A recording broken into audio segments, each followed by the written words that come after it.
Yumi has grown up. In the afternoon of the lunar calendar, January 2nd, Wang Lianfang was inspecting the spring festival in the village. He was wearing an old coat and had half a flying horse cigarette in his hand. The weather was quite cold, and the alley was very deserted.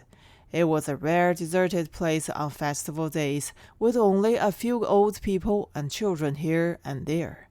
It's not easy to see the men. They must be hiding somewhere to bet their luck.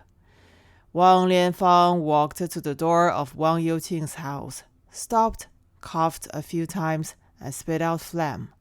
The window of Wang Youqing's house slowly opened a gap, revealing Wang Youqing's wife's red cotton jacket. Youqing faced the alley and made a gesture to Wang Lianfang through the open door of the patio. The light in the room was too dark, and her gestures were too fast. Wang Lianfang could not see clearly, so he could only turn his head to the side and research carefully. At this time, the loudspeaker suddenly sounded, and the voice of Wang Lianfang's mother came out.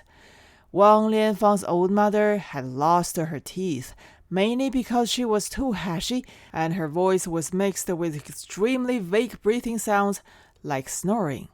The loudspeaker shouted, "Lianfang, Lianfang, we have a son, come home!" Wang Lianfang tilted his head, and he understood it the second time he heard it.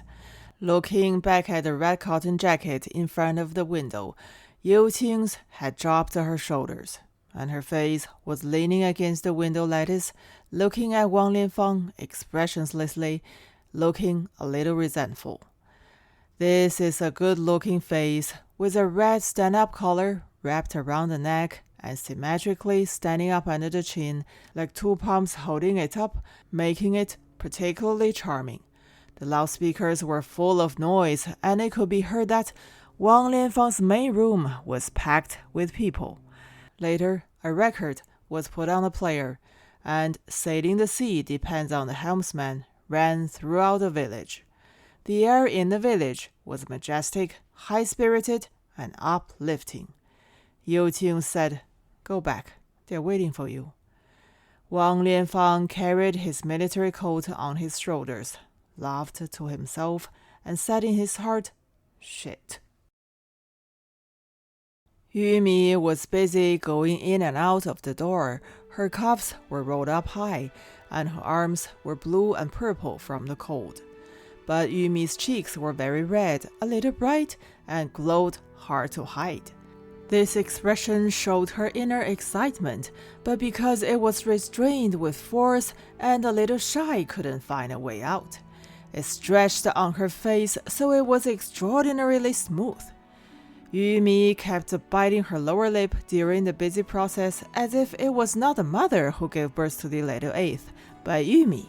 The mother finally gave birth to a son, and Yumi truly breathed a sigh of relief for her mother.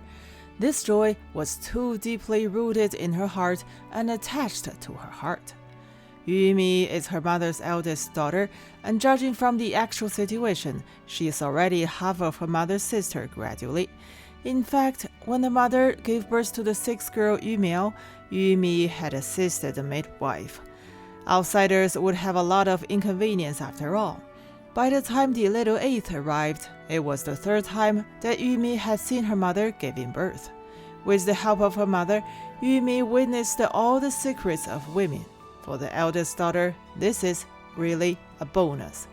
The second girl, Yusui, is only 1 year younger than Yumi, and the third girl, Yuxiu, is only 2.5 years younger than Yumi. However, when it comes to understanding the world and the wisdom of the heart, Yusui and Yuxiu are even inferior to Yumi. Seniority is not only the order of life, but sometimes also the depth and width of life. After all, growth requires opportunities, and it is sometimes difficult to make up for the progress of growth only by time. Yumi was standing on the patio pouring the bloody water into the gutter when his father Wang Lianfang walked in. Today was a happy day. Wang Lianfang thought that Yumi would talk to him, or at least look at him. Yumi still didn't. Yumi did not wear a cotton padded jacket, but only wore a thin white sweater. It was a little small, and her chest was bulging. At her waist, it was pulled back forcefully, and her waist was completely exposed. Wang Lianfang looked at Yumi's waist and purple arms and was surprised to find that Yumi had grown up. Yumi usually doesn't talk to his father, not even a word. Wang Lianfang could guess the reason, which might still be the matter between Wang Lianfang and the women. Wang Lianfang slept with too many women, but Shi Guifang didn't say anything. She was just talking and laughing with those women. A few of them still called Shi Guifang's sister-in-law as before. Yumi is different. She didn't say anything, but she took action behind their back. This is what those women told Wang Lianfang beside their pillows.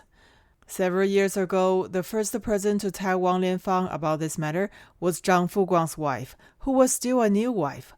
Fuguang said, "We should be more cautious from now on, as Yumi knows everything." Wang Lianfang said, "She knows bullshit. How old is she?" Fuguang said, "She knows, I know." Fuguang didn't chew maggots. 2 days ago, she and a few other women were sitting under the locust tree sewing shoe soles, and Yumi came. As soon as Yumi came over, Fuguang's face suddenly turned red. Fuguang glanced at Yumi and looked away. When she looked at Yumi again, Yumi was still looking at her, kept looking at her, just stare, from head to toe and from toe to head, like no one else was around, very calm. Yumi was only 14 years old that year. Wang Lianfang didn't believe it, but within a few months, Wang Daren's wife shocked Wang Lianfang. That day, Wang Lianfang was just on the body of Wang Daren's wife. Darens covered her face with both arms and arched her body upwards desperately and said, "Secretary, please work hard and finish it quickly." Wang Lianfang hadn't been in the state yet and was defeated confusedly and hastily. Darens lowered her head, cleaned up in great panic, and said nothing.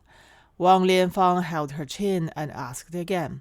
Darens knelt down and said, "Yumi is coming to kick the shuttlecock soon." Wang Lianfang blinked and believed it this time, but when he got home, Yumi looked ignorant, and Wang Lianfang didn't know where to start. Yumi stopped talking to his father from then on. Wang Lianfang thought, not talking is fine, but he couldn't stop sleeping because of one more mosquito. However, today, when Wang Lianfang happily had his son, Yumi quietly showed her existence and significance. This display is a sign that Yumi has grown up. Wang Lianfang's old mother had her arms hanging down and was still shaking her lower lip. She was older, and her lower lip had drooped there and now could only tremble.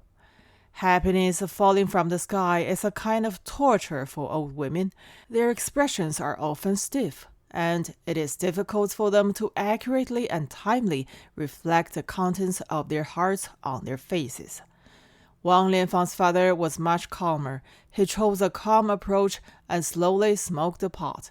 After all, the security director at that time had seen some things in the world, and he knew to restrain when he was happy.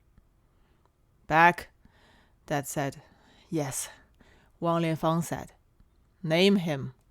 Wang Lianfang had a manuscript on the way home, and then said, "He's the 8th boy in our family. Let's call him Wang Ba-lu." Dad said, "Ba-lu is fine, but not Wang Ba." Wang Lianfang said hurriedly, "Then let's call him Wang Hongbing." Dad said nothing more. This is the style of old parents. Old parents are used to expressing their approval with silence.